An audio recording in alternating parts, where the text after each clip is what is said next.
Okay, this is Gas Laws Part 2. Let me clean up the screen a little bit. All right, that looks better. In here, we're going to talk about partial pressures, mole fractions, kinetic energy of a gas, and average speed of a gas. And again, this is stuff we've already covered in class, but we'll go through it quickly so you can have a review.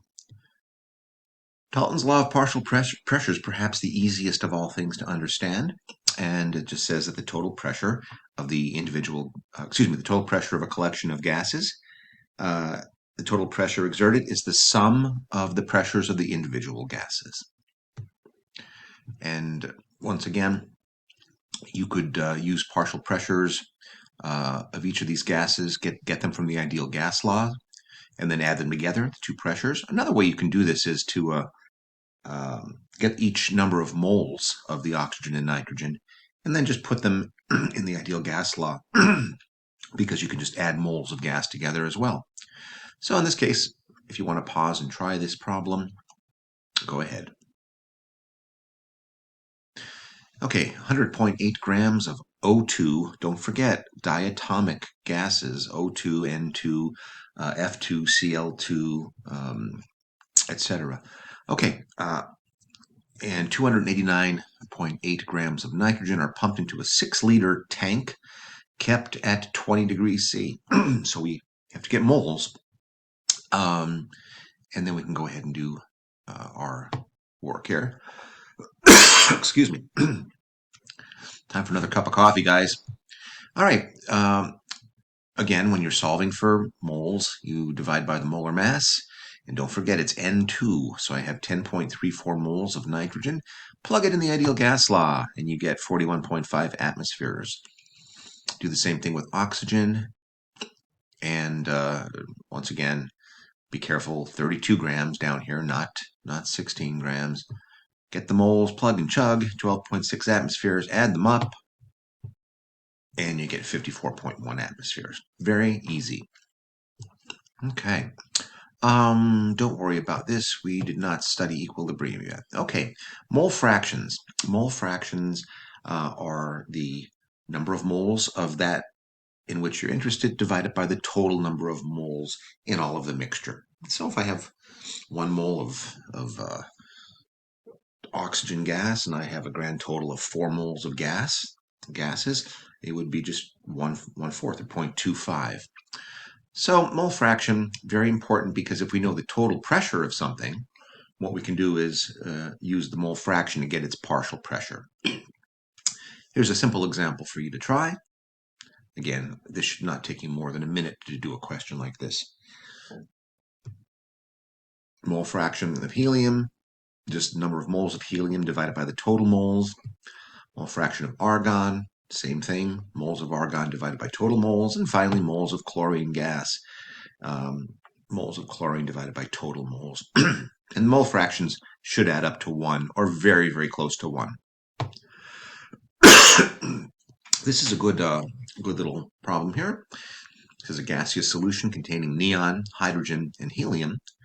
It contains those gases. The mole fractions of neon and helium are known to be 0.233 and 0.478. What is the mole fraction of helium? Well, like I said, they all have to add up to 1.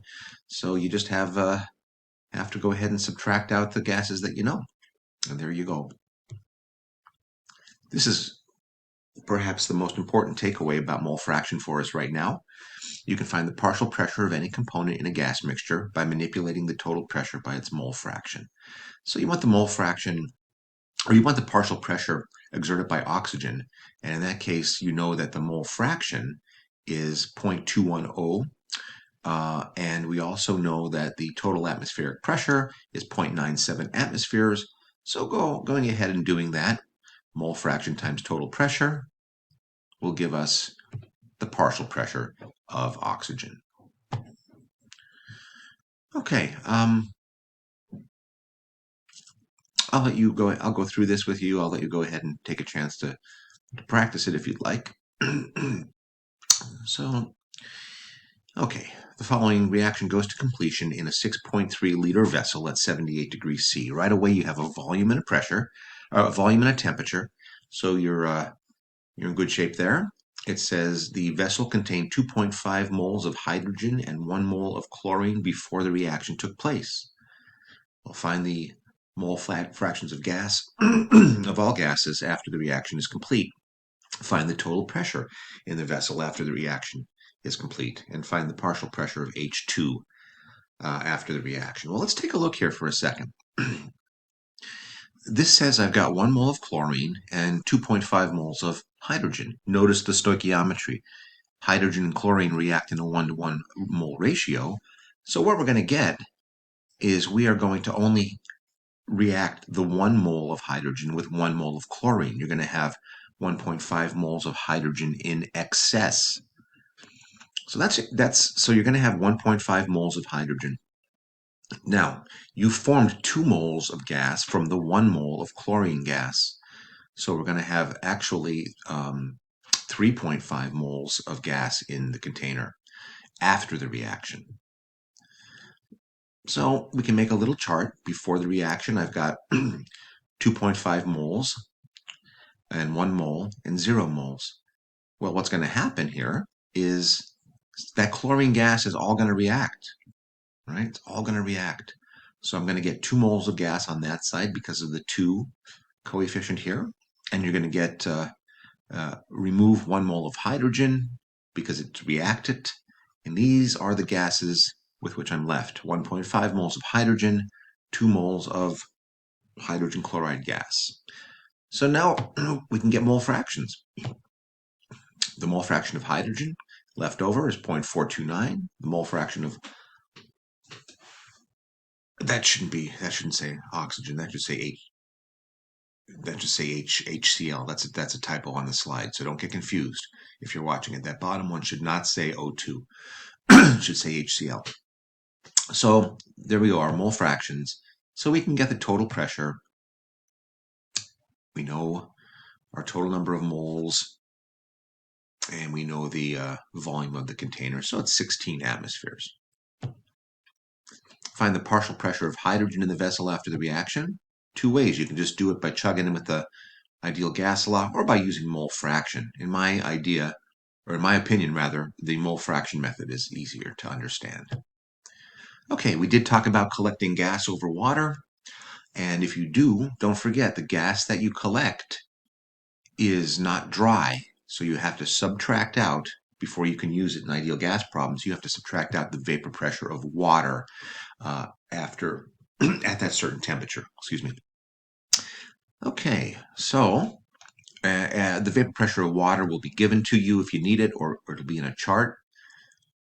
So that's all you have to do. Here's an example. In a reaction that produces oxygen, 37.45 milliliters, there's the volume of gas, was collected over water at 25 degrees C and 1.01 atmospheres.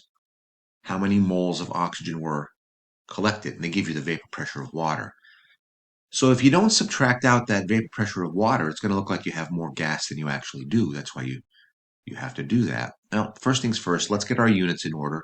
Kelvin and atmospheres. So our vapor pressure of water is quite low at room temperature. So now we have to subtract out the pressure of water. And you can see it's not a substantially large difference, but it's enough to warrant consideration. And then we just go ahead now and do the plug and chug in the ideal gas law. Number of moles you calculate as 1.5 times 10 to the minus 3. Okay, please be aware now, we switched over at one point to talking about average kinetic energy per mole of gas, and we talked about speed of gas molecules. And don't forget, this is where R has a different value. It's 8.314 joules per mole Kelvin, and the temperature is reported in Kelvin, of course. So it doesn't matter what gas it is. If we're looking for kinetic energy, it's just 3/2 RT.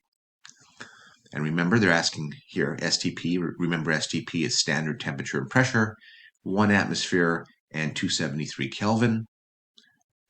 So we just pop in 273 Kelvin and it gives us our kilojoules per mole. That's energy per mole. 3.4 kilojoules per mole. Okay, kinetic energy is 1/2 mv squared, so we can rearrange that to solve for velocity, but we have to change the mass of our gas to kilograms. This just shows a distribution of speeds, noticing that as the gas gets lighter, the average velocity gets smaller. So you talk about the molecular speed of oxygen at 32 grams per mole.